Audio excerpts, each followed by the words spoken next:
हरे कृष्णा।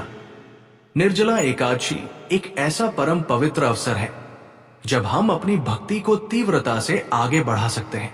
नमस्कार, आप सभी का एक बार फिर से स्वागत है हमारे चैनल भक्ति ज्ञान में। आज सुनेंगे निर्जला एकादशी की व्रत कथा। एकादशी का व्रत हिंदुओं में सबसे अधिक महत्वपूर्ण माना जाता है।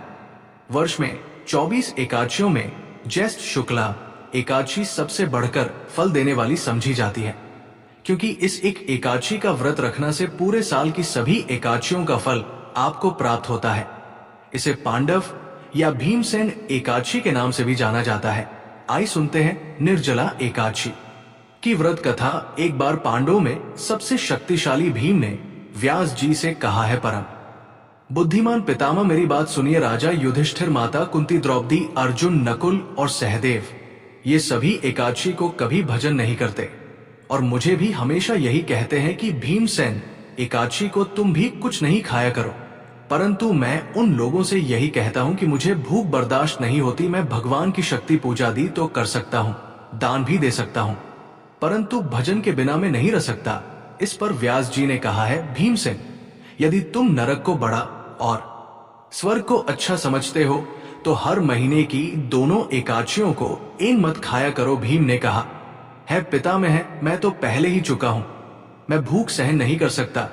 यदि वर्ष भर में कोई एक व्रत हो तो मैं उसे रख सकता हूं, क्योंकि मेरे पेट में व्रत नाम वाली अग्नि है, उसे मैं भजन करके ही शांत कर सकता हूं। भजन करने से वो शांत रहती है, इसलिए पूरा उपवास तो क्या एक समय भी बिना भजन के रहना मेरे लिए बहुत कठिन है। इसलिए आप मुझे कोई ऐसा व्रत बताइए जो वर्ष में केवल एक ही बार करना पड़े और मुझे स्वर्ग की प्रताप हो जाए। ये सुनकर श्री व्यास जी ने कहा है, पुत्र, बड़े बड़े ऋषियों ने बहुत से शास्त्र आदि बनाए हैं, जीन्स बिना धन के थोड़े परिश्रम से ही स्वर्ग की प्रताप हो सकती है। इसी प्रकार शास्त्रों में बताया गया है कि दोनों पशुओं की एकादशी का करने से मुक्ति मिल जाती है।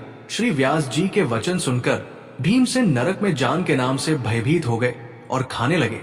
अब क्या करूं मां, मैं 2 व्रत में नहीं कर सकता, लेकिन पूरे वर्ष में एक व्रत करने का प्रयत्न या अवश्य कर सकता हूं। इसलिए पूरे वर्ष में कोई एक दिन व्रत करने से मेरी मुक्ति हो जाए, ऐसा कोई व्रत बताइए। ये सुनकर श्रेया जी खाने लगे कि वृषभ और मिथुन की शाकृति के बीच ज्येष्ठ मास के शुक्ला पक्ष की जो एकादशी आई है उसका नाम निर्जला है। तुम उसे एकादशी का व्रत करो। इस एकादशी के व्रत में स्नान और आचमन के सिवा जल वर्जित है। आचमन में 6 माह से अधिक जल नहीं होना चाहिए, अन्यथा वे मद्यपान जैसा हो जाता है। इस दिन भजन भी नहीं करना चाहिए, क्योंकि भजन करने से व्रत नष्ट हो जाता है। यदि निर्जला एकादशी के सूर्योदय से लेकर द्वादशी के सूर्योदय तक अगर कोई जल ग्रहण एन करे तो उसे साड़ी एकादशियों के व्रत का फल प्राप्त हो जाता है। द्वादशी को सूर्योदय से पहले उठकर स्नान आदि करके ब्राह्मण को दान देना चाहिए। इसके बाद भूखे और सच्चे ब्राह्मण को भजन कर आप भी भजन कर लेना चाहिए। इसका फल पूरे वर्ष की संपूर्ण एकादशियों के बराबर होता है। व्यष्टि खाने लगे हैं, भीमसेन मुझको स्वयं ये बात भगवान ने बताई है। इस एकादशी का पुण्य समस्त तीर्थ और दोनों से अधिक है। केवल एक दिन मनुष्य निर्जल रहने से उसे समस्त पापों से मिल जाती है। जो मनुष्य निर्जला एकादशी का व्रत करते हैं उनकी मृत्यु के समय यमदूत आकर नहीं घूरते, उन्हें तो भगवान के पार्षद पुष्पक विमान में बिठाकर स्वर्ग ले जाते हैं।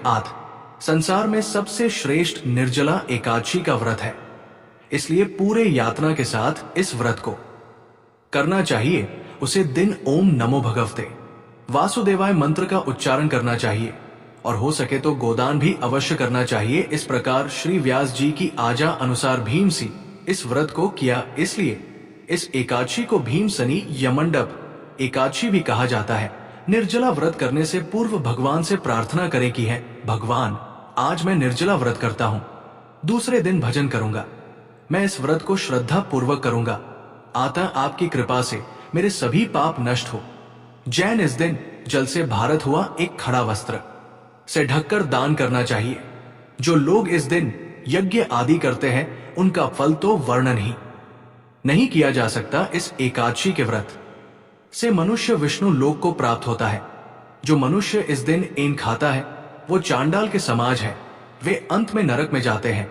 जिसने निर्जला एकादशी का व्रत किया है, चाहे वो ब्रह्मा हत्यारा हो, मदिरापान करता हो, चोरी करता हो या गुरु के साथ द्वेष करता हो, इस व्रत के प्रभाव से वो स्वर्ग जाता है।